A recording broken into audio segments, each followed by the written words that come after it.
E aí pessoal, beleza?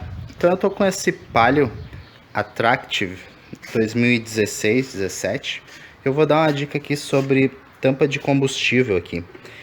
Então tem carros que quando a gente aperta para travar aqui, quando ele está travado, a tampa do combustível não abre. Quando a gente destrava, ele abre também junto à tampa de combustível. Mas nesse modelo aqui no Palio 2016, o último modelo dele, a gente abre ele por essa alavanquinha aqui, ó. Quando a gente abre aqui, ó, tem o símbolozinho, ele vai abrir aqui atrás também. Ele vai abrir a tampa.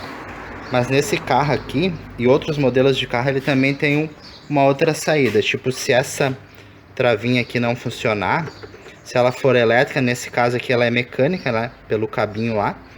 Então, se essa travinha não abrir, a gente tem uma outra saída. Ó, a gente abre aqui o porta-malas e ele vai ter essa cordinha escondida aqui, ó.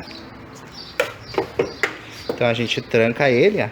A gente pode abrir ele também por aqui, ó.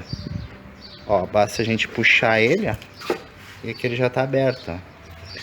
Então essa cordinha tem em vários modelos de carro aí. Ó, a gente puxa ela, então ela abre, ó.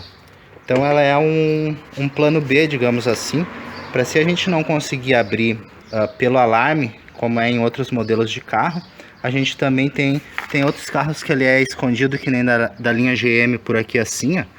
A gente vai ver a cordinha escondida ali que a gente pode puxar. Em último caso, a gente deveria abrir a forração aqui e tentar abrir, né? Como acontece muitas vezes dessa travinha aqui emperrar e não abrir, até às vezes a gente tem que até arrebentar isso aqui, né? Então a gente força ali e tal, e às vezes até estraga. Então isso aqui é só uma dica de como que a gente pode abrir a tampa da parte do combustível, que nesse caso aqui ele tem um plano B, digamos assim, que é a cordinha.